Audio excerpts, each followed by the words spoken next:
कौन सी अमावस्या? सोमवती अमावस्या। सोमवार के दिन जो अमावस्या पड़े वो सोमवती अमावस्या कहलाती है। क्या करना पड़ता है उस दिन? पीपल के पेड़ की परिक्रमा करो या तुलसी की परिक्रमा करो या पूजन करो, पाठ करो, कुछ भी करो, पर सोमवती के दिन दान करो, पुण्य करो, सत्कर्म करो, भजन करो। तो सोमवती अमावस्या का विधान इतना शास्त्र क्यों कहता है कि सारी अमावस्याओं में प्रबल सोमवती अमावस्या, शनिचर की अमावस्या से भी बड़ी अमावस्या सोमवती कहलाती है हमारा।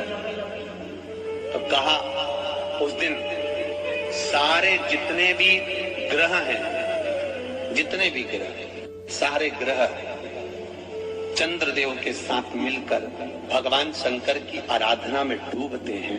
और भगवान शंकर की आराधना में डूबते हैं तो उस दिन जो किया हुआ दान पुण्य सत्कर्म है वो हमारे, आप लोगों को मालूम होगा, पितरों की 3 गतियां,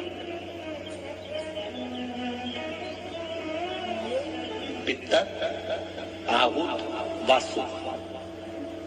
कितने? 3।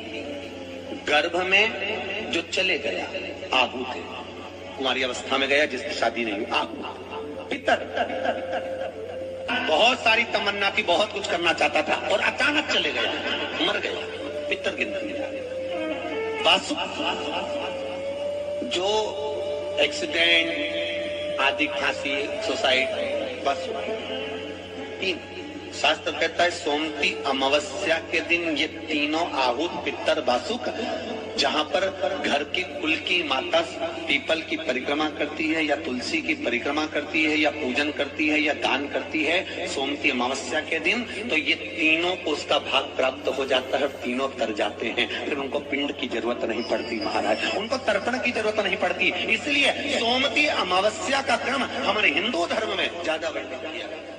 सोमवती अमावस्या के दिन प्रदोष काल में, प्रदोष के समय पर, प्रदोष काल में शाम के समय पर जाकर किसी भी नदी, तालाब, बावड़ी, कुआं, कहीं ना कहीं जो आपके पास में हो, वहां पर एक घी का दिया, बत्ती का मुंह दक्षिण की ओर कर कर अवश्य जला कर जाना। सारे पितृदोष समाप्त हो जाएगा, सारा पितृदोष समाप्त। अमावस्या के दिन किसी भी जलाशय के पास में, नदी, तालाब, बावड़ी, कुआं, जो आपके शहर में, आपके गांव में, आपके नगर में हो, वहां जाकर लगा दे। अगर नदी, तालाब, बावड़ी, कुआं नहीं है तो पीपल का वृक्ष हो या बेलपत्री का वृक्ष हो या बट का वृक्ष हो, उसके नीचे लगा दो प्रदोष काल में। पर अमावस्या के दिन लगाएं जरूर। क्यों? अमावस्या के दिन पितृ शाम के समय प्रदोष काल में शंकर भगवान का नाम जाप कर कर नदी, तालाब, बावड़ी पर पानी पीने जाते हैं। वहां से जल का आचमन कर कर पितृ अपने लोक को चले जाते हैं प्रदोष काल के समय पर। इसलिए प्रदोष काल में जलाशय के पास में, बावड़ी, कुआं, नदी, तालाब के किनारे पर दिया लगाया जाता है दक्षिण की ओर मुख कर कर बत्ती का। तो पितृ आशीर्वाद देते हुए जाते हैं कि फलो फूलो, आगे बढ़ो, उन्नति करो, तरक्की करो। ये पितरों का आशीर्वाद रहता है, पितरों का वर रहता है। आप देंगे उसको मिलेगा। बात आपसे पूछे हैं, एक घर में एक माता के 4 पुत्र हैं। अगर एक पुत्र भी एक दुखी हो जाएगा तो दुख भाई को नहीं होगा, दुख बहन को नहीं होगा, दुख सबसे ज्यादा अगर किसी को होगा तो घर में जो बूढ़ी माँ रहती है ना, घर में जो बुजुर्ग माँ रहती है, जिसकी औलाद है, जिसकी संतान है, सबसे ज्यादा दुख उस मां को होता है। उसी तरह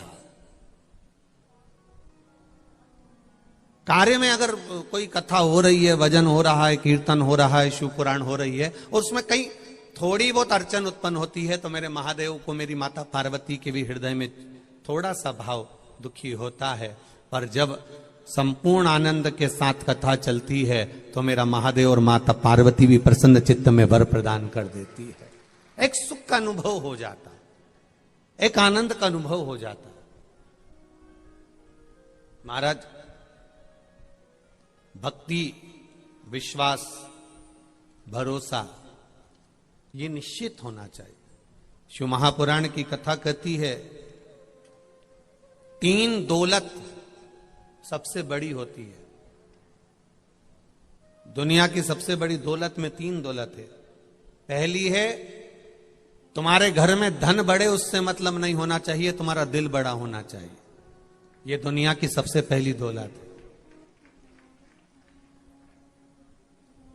घर में धन बढ़ा कि ना बढ़ा, घर में वैभव बढ़ा कि नहीं बढ़ा, घर में सत्ता बढ़ी कि नहीं बढ़ी, घर में दौलत बढ़ी कि नहीं बढ़ी, उससे मतलब होना ना चाहिए, पर तुम्हारा दिल बड़ा होना चाहिए।